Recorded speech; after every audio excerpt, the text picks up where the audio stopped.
guys. Today we're going to be talking about this good-looking fellow, Dr. Douglas McMourning. He is a master of the Resurrectionists, and specifically we're going to be going over a tactic that is available through him, which allows you to get a flesh construct out on his first activation turn 1.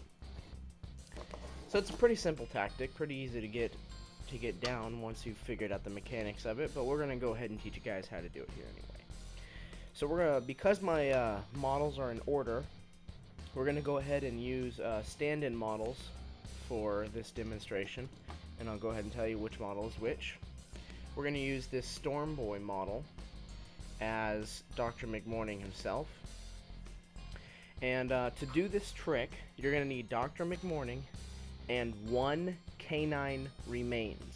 Okay, for those of you who have read the rulebook, you'll know what model that is and what those guys are. You will be needing one of those, and this is going to be, this Eldar is going to stand in as our canine remains.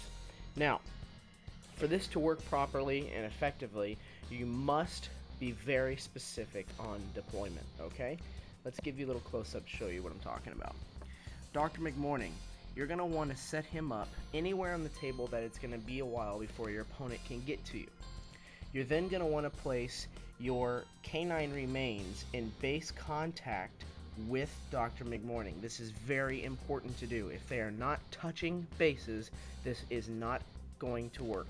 Okay? So without further ado, let's go ahead and take the first activation, and I will show you how this is done. First thing you're going to do is you're going to cast Dr. McMourning's Racked with Pain spell on the canine remains. So that spell is pretty simple to cast. He has a casting ability of 7 of Ravens, so basically all you're going to be needing is a 5 or better. So let's go ahead and do our flip. I flipped a 4.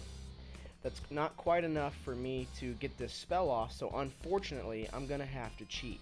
I'd rather not have to cheat this early on because there are other more important spells for us to be casting, but there are times when you're going to have to. So let's go ahead and cheat, and judging by my hand, you can see I only really have one choice. So I'm going to go ahead and cheat here, replace the 4 with the Queen, which basically guarantees that I get the spell off. So the spell goes off, and now I'm going to elect to not resist with my character with the canine remains, because if you're casting a spell on your friendly models, it says that you are allowed to choose whether or not you want to resist. If you don't resist, the model gets cast and the model must suffer the effects of the spell. The effects of the spell, he's going to be losing 2 wounds, but the important factor of this spell is that Dr. McMourning is going to gain a body part. Now this is a corpse counter in progress. This is my popsicle stick. It's going to end up being a tombstone here when I'm done with it, but we're going to use these as body part counters right now. So we have 1 body part counter right there, just from casting the first spell. That's his first activation point. Now we're going to move on to the next activation point. He's going to go ahead and try to cast Dissection on the same target. Okay, that one is a 15 of Ravens, and he has a 7 of Ravens, so we're going to be needing an 8 or higher. Here's the flip. Pulling out a King. That's counting as a 13, so we do get the spell off, and like we did the last time, we're going to choose not to resist, even though it doesn't make a difference since the canine only has 3 wounds and he's already suffered 2 of them. It doesn't really matter because the damage, the smallest you can get is 1, and he basically dies, okay? And in this case, you know what, for those who are new, I'm going to go ahead and go through the steps so we can make sure that you guys understand how to do it. So in this case, I rolled a 13 plus 7, I got a 20, okay? Because I'm not resisting with a canine, he counts as having a 0. That means I'm beating him by 11 plus, which is the highest you can get. 11 plus means I'm getting a positive twist. So you flip 1 for damage, and then plus 1 more because of the positive twist. Choosing the 10, I believe that's moderate damage. I'd have to double check. It's either 6 through 10 or something like that, but I believe that's moderate damage, which according to the spell, that's 5 points of damage, which is more than enough to kill the canine. Now, let's remove this, put this in our discard pile. I'm going to go ahead and use this dice as an example, as the corpse counter. When a model dies, it generates a corpse counter depending on the size of the base, okay? A 30mm base would produce 1 corpse counter, so we're going to go ahead and put this dice in base contact where the guy was.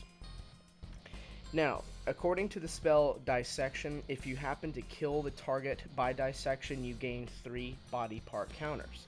So because I killed the target, we are now up to 4 body part counters. But now you're looking at me like, well, we still have to have 5 of them before we can get this flesh construct out. Yes, that is why I said that it is very important to have the model in base contact with your canine remains. If the canine remains wasn't touching him, you would have to spend an action point to come into contact with this corpse counter to pick it up. But because you are already in contact with the corpse counter, you are allowed to pick it up. And now Dr. McMourning is counted as having the corpse counter in his possession. In one of his rules, I believe it's called body parts or part body or something like that, he is allowed to exchange any corpse counters he has for 2 body part counters. So because he has 1, that means he can generate 2 more body part counters. Now you can see that by killing 1 model, he has achieved 6 body part counters.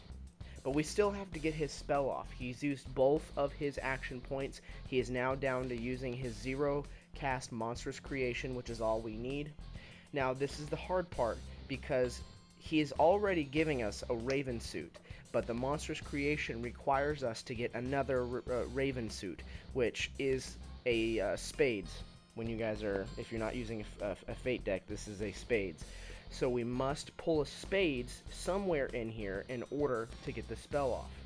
He does have a 7, it requires 17. So let's go ahead and flip and see what we get. I got a 3. That is definitely not going to be enough.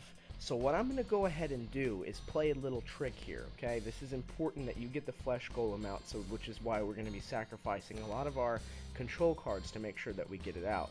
We're going to go ahead and cheat Fate. We're going to change the 3 out with the Queen, okay? That's going to allow us to get 12 plus 7, 19. But we still need the Spades, okay? We're still going to be needing something. And at this point in time, you'd be thinking, oh crap, now I'm going to have to use a Soul Stone to pull out a Spades and pray that I get it out. Well, there's a good chance that you're going to get a Spades on the next pull because there's a 25% chance that you're actually going to pull the appropriate suit that you need. And it just so happens that I did glance at the next card coming out, and it just happened to be a suit of 4 Spades. Now, I will let you guys know that you are having to use a Soul Stone. You are having to cheat Fate twice. But this was a very bad hand, and I did this without setting anything up, without rigging this demonstration at all. And so as you can see, even with the worst of hands, you can get this spell off. It is not impossible to do if you're really dedicated to do it. And the reason why it's important to get this guy out turn 1 is he is slow. He is very slow. And so if you don't have him out turn 1, it's going to take him all game to get to his target that you intend for him to kill. And without further ado, let's go ahead and finish casting the spell. After you notice I have a 12 plus 4, which puts me at 16, plus 7, which is going to be putting me at 23, I believe.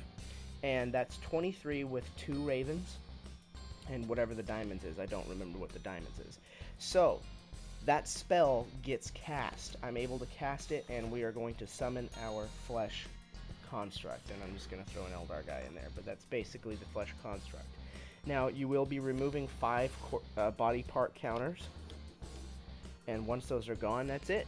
You guys have summoned your Flesh Construct on turn 1, and even with a bad hand, with a bad control hand, I mean, look at that. I got 2 2s, a 1, a 4, and I believe 2 queens. That is absolutely a terrible hand. I would much prefer to have a more balanced hand. But it is possible to do. It is very important to do with Dr. McMourning, and if you guys want some more videos like this, go ahead and leave a comment in the comment section, and we will go ahead and post some more videos using some other masters and talking about other minions. So more to come.